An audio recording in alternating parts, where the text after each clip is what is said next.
Hello, ladies and gentlemen, my name is Acabane101, and welcome to Diablo 1. I know, a long time ago, Blizzard made some smaller games known as Diablo, StarCraft, and Warcraft, and of course they all had their original games, and this is the Diablo original. A bit of a pain to get set up on a computer, but it is working good and fine with the Belzebub. You can see it right here, the Belzebub single-player beta.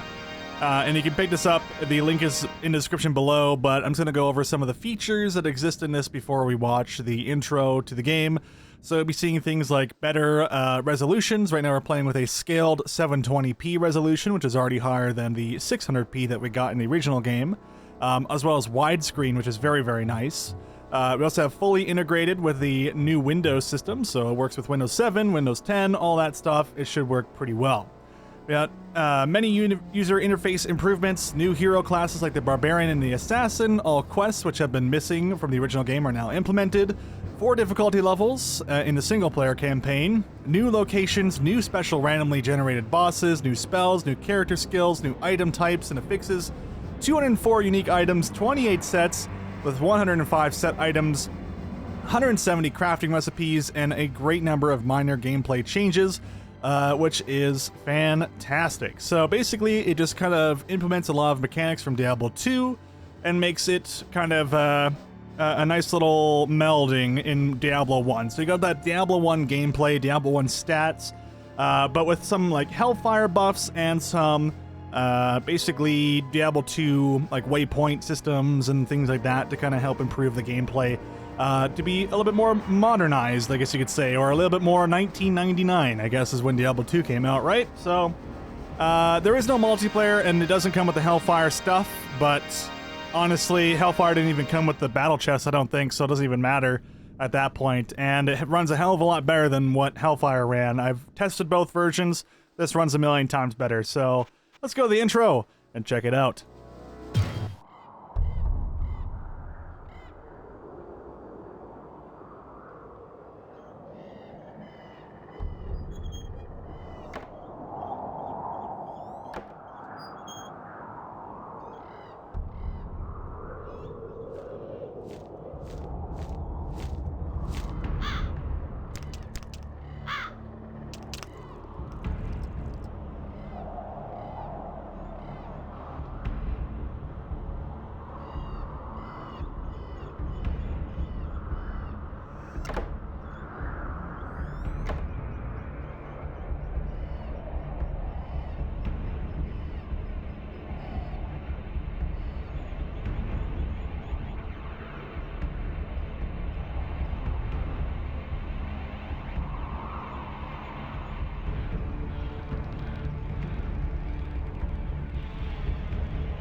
There you have it, a very creepy intro to Diablo 1. Let's go ahead and start a single-player campaign. As you can see, I have a couple of test characters here. Now, I have not actually beaten Diablo 1 before in my life. I've actually never beaten Diablo 2. The only Diablo of which I have completed is Diablo 3. So do feel free in the comments below to help me out and give me a little bit of pointers. Of course, don't spoil the game.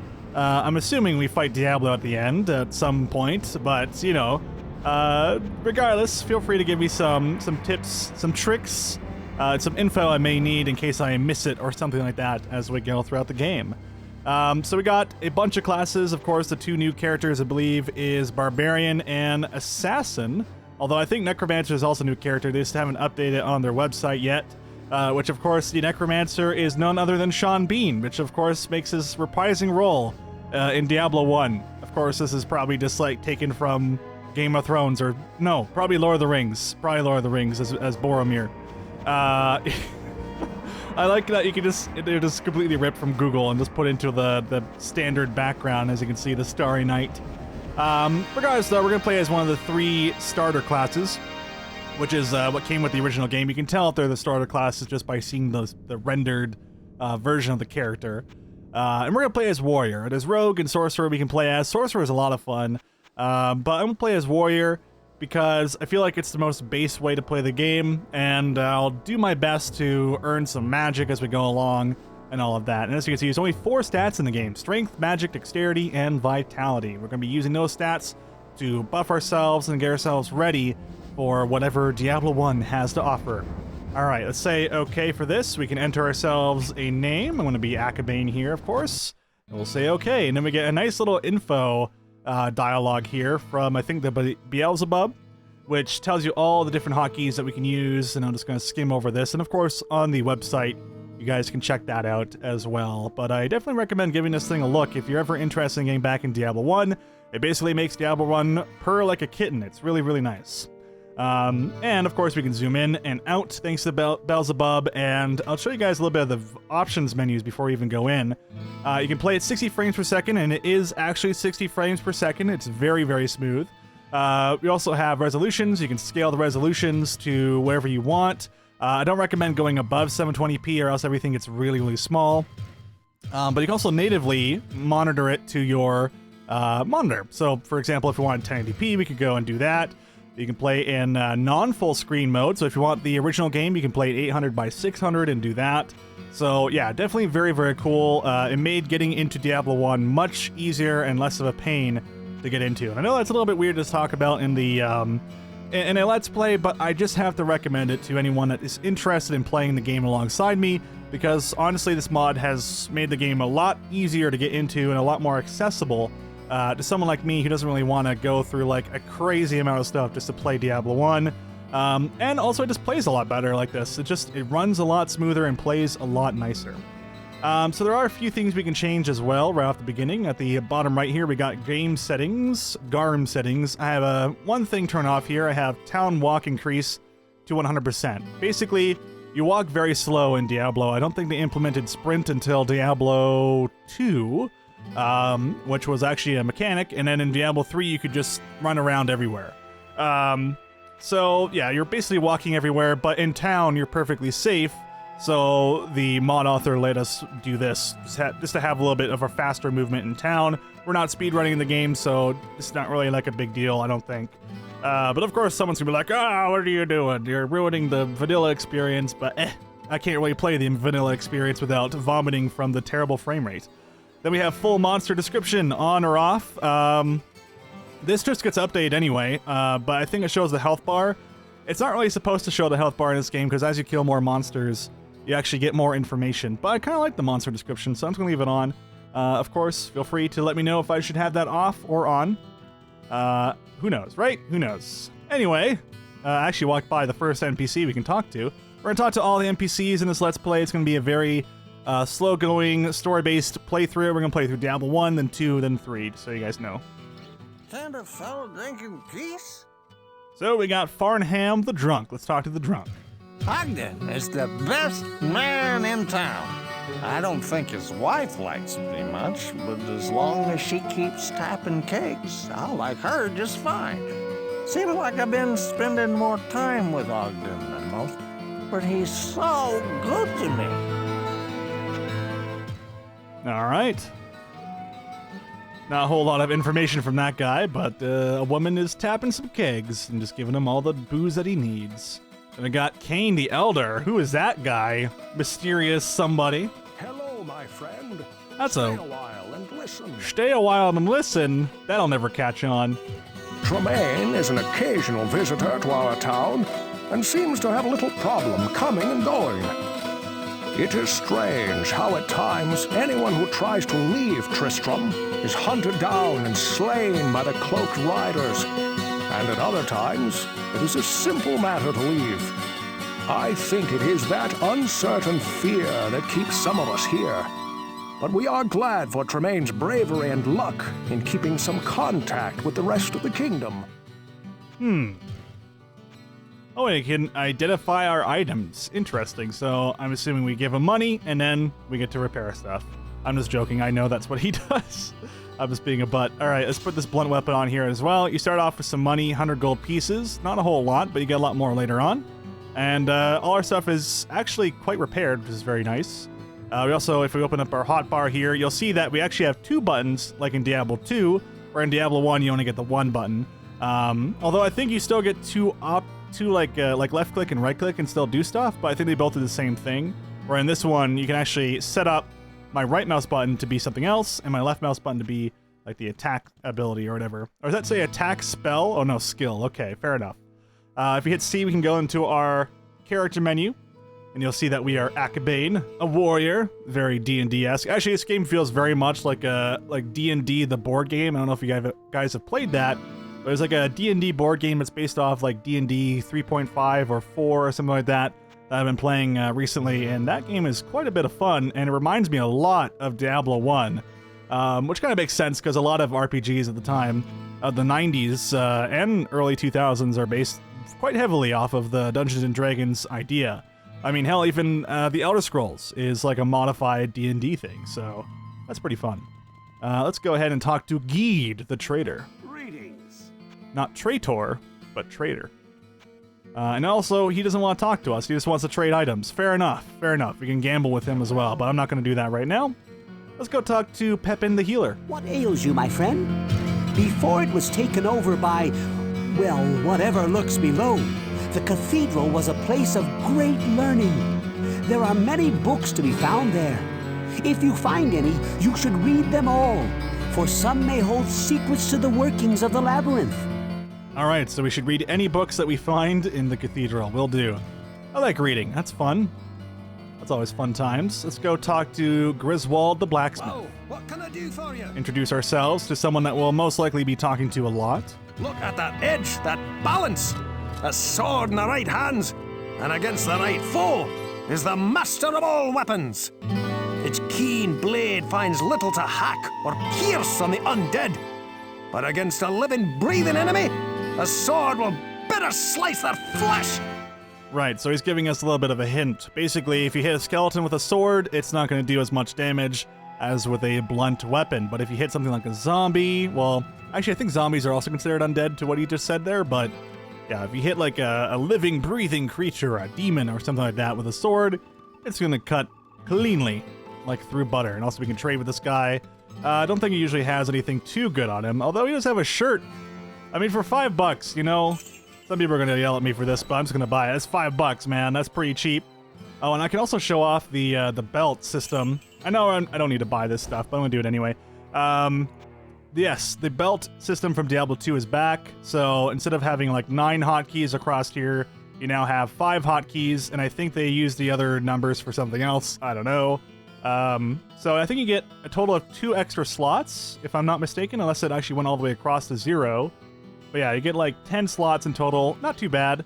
And we'll be using these a lot, because potions in Diablo 1 and Diablo 2 are like essential to survive. And without them, you're going to have a bad time. Although I'm sure there's plenty of people out there that have beaten Diablo 1 without using a single potion, which is probably a lot of work. And kudos to them if they've ever done that. If you're someone that's done that, you're a badass, because that sounds like a lot of work. You'll see here that we have a trade stash. If we put items in here, it'll be traded between our other characters that we're using, which is a Belzebub thing, which is very cool. And a private stash. I think this was here the whole time, so we don't need to worry about this, so we can just put our money in there for now. Although I don't know if you lose money when you die in this game, because I think you just kind of restart, or like you restart back in town. Like if we hit escape here, you'll see it says restart in town. I've died before, but I've seen that my money stays on me, and my weapons, and everything else. So I think, I'm not really sure how death works. Please let me know how death works, guys. I'm confused. Doesn't make any sense. Another feature of the mod is you can see exclamation marks above people's heads. I've tested like Hellfire, and I noticed that there's actually no symbols above their heads. So this is very nice for me. For someone like me that has no idea what I'm doing. I mean, sure, you could spam all the NPCs like I'm doing right now, and I would eventually find what to do. But yeah, it's like the little touches, the little things here that don't really ruin the vanilla experience, but kind of just make it a little bit more of an easy, gentle push into the original game. I like it quite a bit. Then we have Wirt, the peg-legged boy. Who could this be? That guy will never catch on. Psst, over here. We can gossip with him. I guess I owe the blacksmith my life. What there is of it. Sure, Griswold offered me an apprenticeship at the smithy. He's a nice enough guy, but I'll never get enough money to... Well, let's just say that I have definite plans that require a large amount of gold. A large amount of gold indeed, and he's even charging us to even look at his stock. Now, we need lots of money to even talk to that guy, really. Apparently need around 10,000 gold in the ballpark around there just to kind of consider talking to him and looking at his stock. But usually he has some pretty good items, apparently. So he's like one of the few people you should really buy stuff from. Good day. How may I Then we got serve Gillian. I believe this is the barmaid? I could be wrong. The woman at the edge of town is a witch. She seems nice enough, and her name, Adria, is very pleasing to the ear. But I'm very afraid of her. It would take someone quite brave like you to see what she is doing out there. So there is a witch on the edge of town. Cool. And this is one of the new features of the mod. So as you can see, Tristram waypoint. So if you click on this, you'll see that we have no waypoints right now. And very similar to Diablo 2, this is just to kind of help you out. So if you have to stop playing the game like I'll have to do in this Let's Play every now and again, we can just teleport down to a certain level in the cathedral or something like that. And spoiler alert, we're going to the cathedral for our first dungeon here. Let's go talk to Adria, because she is the witch on the edge of town, which is a very typical thing for witches. Even in the Witcher series, that's very common. See witches on the edge of town. Hello, Adria. I sense a soul in search of answers. There is much about the future we cannot see, but when it comes, it will be the children who wield it. The boy Word has a blackness upon his soul, but he poses no threat to the town or its people. His secretive dealings with the urchins and unspoken guilds of nearby towns gain him access to many devices that cannot be easily found in Tristram. While his methods may be reproachful, Word can provide assistance for your battle against the encroaching darkness. All right, so Wirt is going to be a very helpful ally for us. Thank you, Adria. She can also refresh our mana, which we have 10 of 10. Look at that mana. At least we got 70 of 70 health, which is pretty decent for a warrior. Of course, want that to be even higher. Trade and recharge items. So recharging items, basically mages. You'll see here it says Frost Shard. The short staff has the ability Frost Shard. And you can use that as a mage, or well, I could use it too, because I can use it right now. I have enough magic for it, or it's not even a magic requirement, but regardless, if I was using the staff, I would have to use charges to cast spells.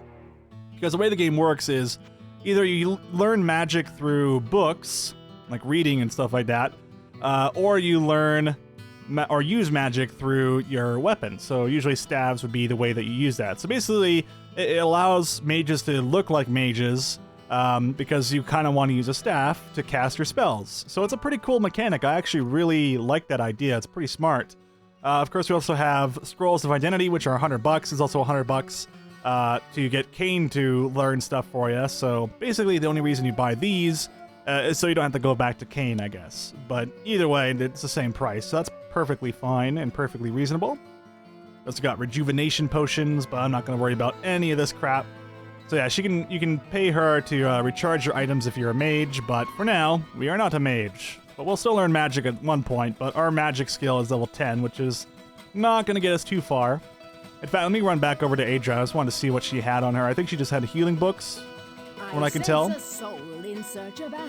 One thing I really want is... Oh, I don't want to gossip with you. Sorry there. One thing I really want is the Town Portal spell, which would be really, really nice for us. So we got Firebolt, Charge Bolt, Healing, which is okay.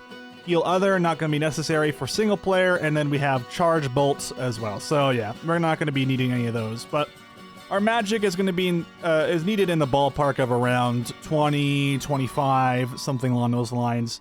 That'll be pretty helpful for us. All right, let's go talk to Tremaine the priest. All I can do now is pray for us all. All I can do now is pray for us all. Okay, pray away, my friend. Pray away. I hope that guy has like some other dialogue later on. He's like, I am the greatest of all time, and becomes our ally. That'd be awesome. No idea, though. No idea. All right, Ogden. Thank goodness you returned. Much has changed since you lived here, my friend. All was peaceful until the Dark Riders came and destroyed our village. Many were cut down where they stood, and those who took up arms were slain or dragged away to become slaves, or worse. The church at the edge of town has been desecrated and is being used for dark rituals. The screams that echo in the night are inhuman, but some of our townsfolk may yet survive. Follow the path that lies between my tavern and the blacksmith's shop to find the church and save who you can.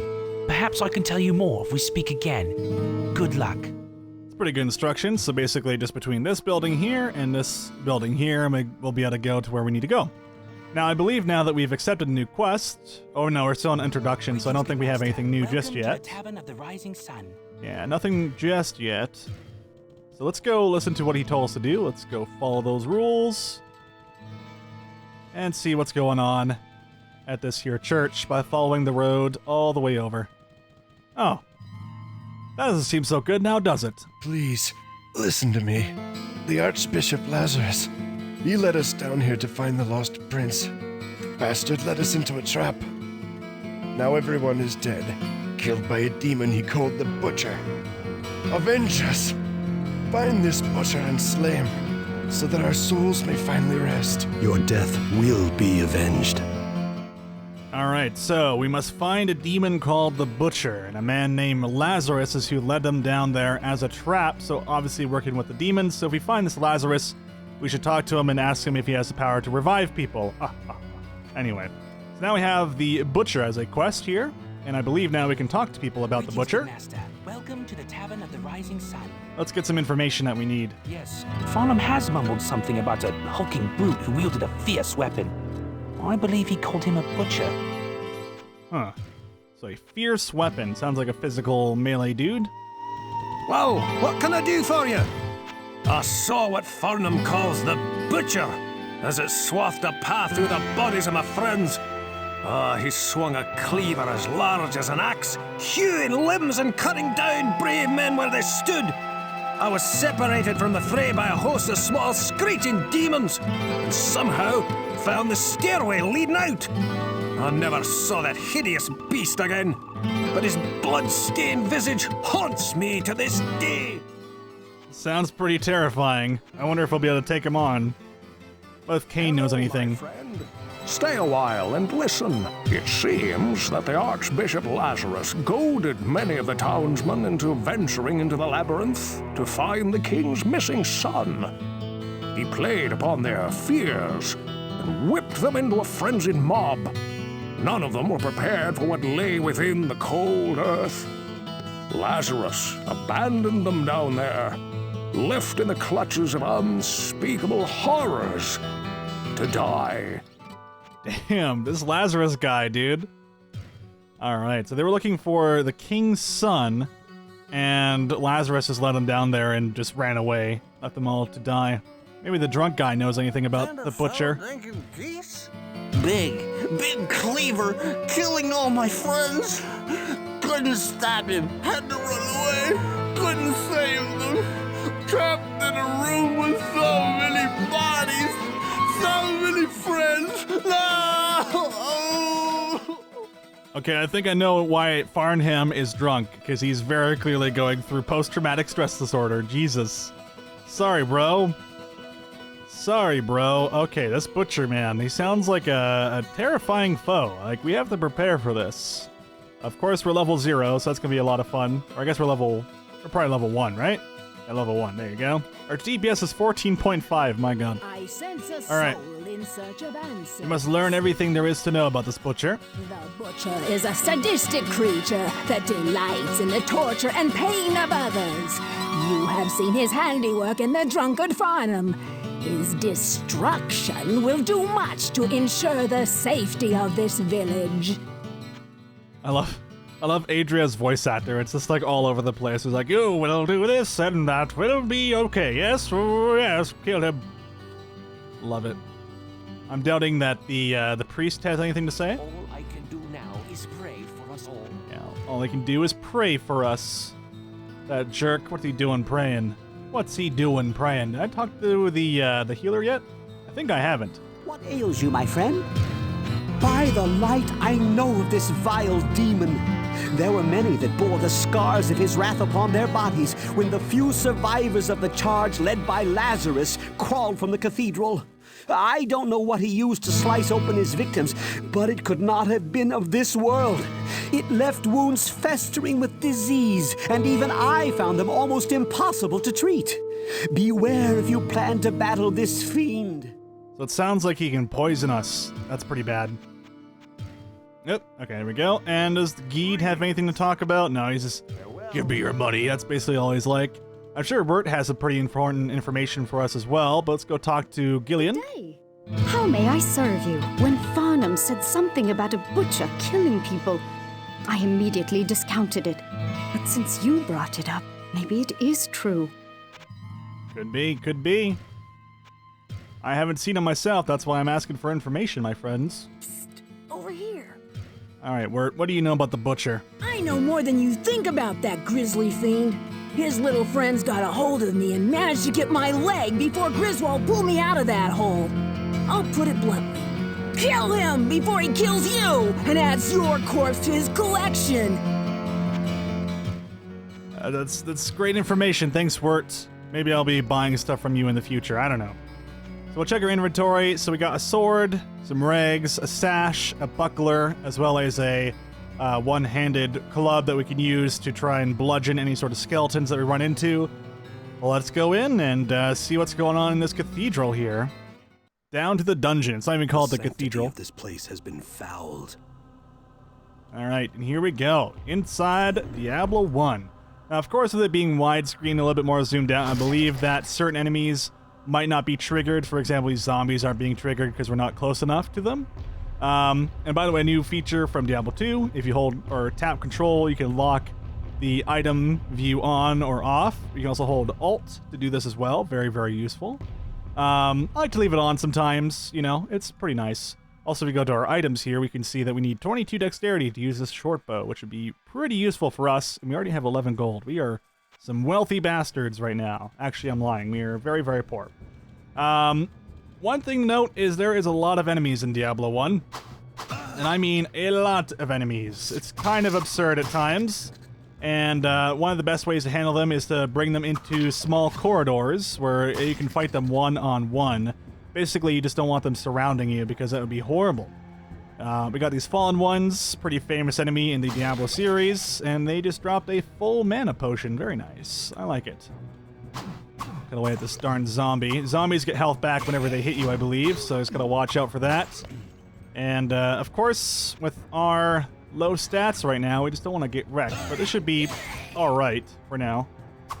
Of course, if we get surrounded by Fallen Ones, we're pretty much a goner, and there are traps at some of these, some doorways and some treasure chests, so we gotta watch out for that as well. Now, something I don't think was in Hellfire, or the original game anyway. Hellfire is the expansion that was released 1 month after the original game, and even the story in Hellfire wasn't carried over to Diablo 2, because it wasn't even put into the battle chest, I don't think. So I guess Blizzard didn't really regard Hellfire as a true expansion that they wanted to use in the original game, or maybe they didn't expect many people to have played the expansion. So in Diablo 2, they don't even mention Hellfire from what I can tell, or at least from what people have been saying online in forums. Of course, feel free to correct me if I'm wrong. Anyway, I don't even know what I was talking about there, other than, I think, yeah, if you hold down the left mouse button, you can just auto swing. I keep pressing the wrong buttons here. You can just auto swing if you're holding down the left mouse button at an enemy, which is pretty useful. I don't think you could do that in Diablo 1. I tested a little bit, and I don't think that's how that went, so yeah. Could be wrong, though. Could be wrong. This is an axe, two-handed weapon, 4 to 14 damage. However, I think having a shield would be much better here. Darn skeletons. Now, I know the game said to use, basically blunt weapons against skeletons, but early on like this, we should be perfectly fine without using them. And I don't have an extra shield for my secondary weapons right now, so it's probably for the best that I just have a little bit of extra defense going on.